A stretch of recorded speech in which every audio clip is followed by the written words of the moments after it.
नहीं चलेगी, नहीं चलेगी। चुनाव आयोग की मनमानी नहीं चलेगी। अगर चुनाव आयोग हमारी मांगे नहीं मानती तो हम इस बार चुनाव का बहिष्कार करेंगे। असल हुआ यह है, इलेक्शन कमीशन ने एक बहुत कड़ा शब्द चुन लिया, वोटर शुद्धिकरण का। ये थोड़ा पॉलिटिकल लगता है और इलेक्शन कमीशन तो एक संवैधानिक संस्था है।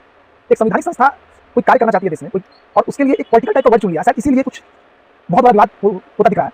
तो ये विवाद है क्या, क्यों उठ रहा है और इसे कितने विवाद करने की जरूरत है, इन सब चीजों को मैं लेकर के आपके पास आया हूँ। आइए समझने की कोशिश करते हैं। कल बिहार में वोटर शुद्धिकरण का कार्यक्रम चल रहा है इलेक्शन कमीशन के द्वारा।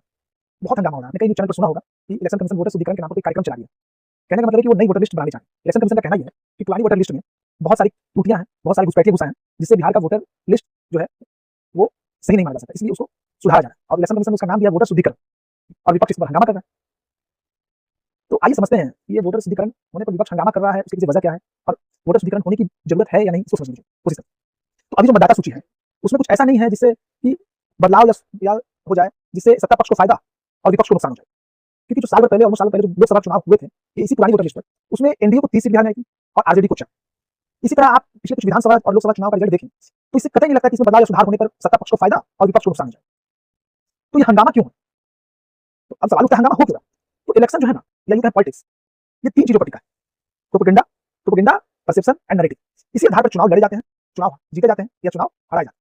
किसी भी चुनाव के पहले पक्ष और विपक्ष या जितनी भी पॉलिटिकल पार्टी चुनाव में हिस्सा ले रही होती है वो चाहती है अपने हिसाब से, अपने फायदे के हिसाब से वोटर के बीच में एक प्रोपेगेंडा फैलाना, और उस प्रोपेगेंडा के आधार पर वोटर के माइंड में एक परसेप्शन बनाना, और उस परसेप्शन के आधार पर जो नैरेटिव क्रिएट होता है और वो नैरेटिव जिस पक्ष में जाता है उसी पर चुनाव में जीत हासिल होती है। तो बस ये नैरेटिव बनाने का खेल है। विपक्ष ये कह रहा है कि, या जनता को ये मैसेज देने की कोशिश कर रहा है कि देखो सत्ता पक्ष को हार का डर सता रहा है, इसलिए वो वोटर लिस्ट में छेड़छाड़ करके चुनाव जीतना चाहता है। और सत्ता पक्ष ये कह रहा है कि देखो विपक्ष को हार शुरू से ही दिख रहा है कि वो हार रही है, इसलिए अभी से ही चुनाव हारने का बहाना ढूंढ रही है। इसमें कुछ नहीं है, ये सिर्फ और सिर्फ चुनावी मुद्दा कुश्ती है। झूठा प्रोपेगेंडा और नैरेटिव बनाकर जंगल में शेर के खिलाफ गलत परसेप्शन क्रिएट करना पड़े, पर इस बार शेर को जंगल का राजा नहीं बनने देंगे। अब बात करते हैं वोटर पॉइंट ऑफ व्यू से, क्योंकि हड़ताल हुआ है। तो हड़ताल हुआ है तो कहीं ना कहीं ये कहा जा सकता है कि विपक्षी नेतागण जो है वो वोटर्स को ये समझाने में कुछ हद तक सफल हो पाए होंगे कि आपको इससे परेशानी हो सकती है, या यूं कहें कि वोटर को ऐसा लगा होगा कि नहीं कुछ तो परेशानी है, तो हड़ताल हुआ है। तो इस परेशानी एक्चुअली है या नहीं, जैसे खेल खेला जा रहा है, राजनीति की जा रही है, इसको समझने के लिए हमें कुछ पहलू को समझना है। एक बात तो सभी को पता है कि बिहार के अधिकांश वोटर पिछड़े वर्ग के हैं और कम पढ़े लिखे हैं। वो अलग बात है कि यहाँ का युवा मतदाताओं की संख्या 58% है, जिसमें महिलाएं और युवा आते हैं। वो पहले से ज्यादा जागरूक और अपने अधिकारों के प्रति ज्यादा उत्तेजित है और अपनी आकांक्षाओं को पूरा करना चाहते हैं। इसको समझने के लिए हमें कुछ डाटा को समझना होगा। बिहार का जो लिटरेसी रेट है ना, आज 73.9%। इतने दिन सुशासन के राज्य चलने के बावजूद भी हम लिटरेसी रेट में देश के निचले राज्यों में ही आते हैं। हमसे नीचे सिर्फ राजस्थान, आंध्र प्रदेश जैसे कुछ चंद राज्य हैं। और अगर हम देश की लिटरेसी रेट की बात करें तो 80.9%। अब आप इस बात से अंदाजा लगा सकते हैं कि हम कहाँ हैं। अब इसको थोड़ा तोड़ के देखें। पुरुष की बात करें तो पुरुष का लिटरेसी रेट बिहार में 82.11% और महिलाओं का बात करें तो महिलाओं का लिटरेसी रेट 65.5% है उस राज्य में जहाँ के मुख्यमंत्री महिलाओं के नेता माने जाते हैं। ये एक विचार करने वाली बात। मैंने आपको कुछ डाटा रखने की कोशिश की, मतलब बताने की कोशिश किया कि बिहार के वोटर किस तरीके के हैं। अब इस तरीके के वोटर होने, ठीक है, हम जागरूक हो गए हैं, अपनी आकांक्षाओं के प्रति थोड़ा ज्यादा जागरूक हो गए हैं, अपने अधिकारों के प्रति थोड़ा ज्यादा जागरूक हो गए हैं, बट फिर भी हम पिछड़े हैं और कम पढ़े लिखे हैं। तो ये बात तो सही है, कम पढ़ा लिखा व्यक्ति पढ़े लिखे व्यक्ति से ज्यादा कंफ्यूज हो सकता है, जहां तक मेरी समझ काम करती है। तो अब इसके आगे अगर आप चलोगे तो इलेक्शन कमीशन ने ही हमें कंफ्यूज कर रखा है। इलेक्शन कमीशन ने कंफ्यूज इस तरह से कर दिया है कि वो बिहार में ही एक तरह का पेपर नहीं मांगे, अलग अलग डिस्ट्रिक्ट वाइज वो अलग अलग पेपर मांगे। जैसे सीमांचल की बात करूँ, खासकर सीमांचल नहीं, उन्होंने सब जगह तो एक जैसा रखा है। सीमांचल वाले क्षेत्र में उन्होंने कहा कि हम आधार कार्ड एक्सेप्ट नहीं करें। उसके पीछे वजह यह बताई गई है कि वहां आबादी के हिसाब से 126% आधार कार्ड बन गया। मतलब इलेक्शन कमीशन का यह कहना है कि कुछ घुसपैठिए भी आधार कार्ड बनाने में कामयाब हो गए और हमें असल उन्हीं को इस वोटर लिस्ट पे से हटाना है, जिससे बिहार विधानसभा का इलेक्शन प्रभावित न हो। इसीलिए हम वोटर शुद्धिकरण का कार्य कर रहे हैं।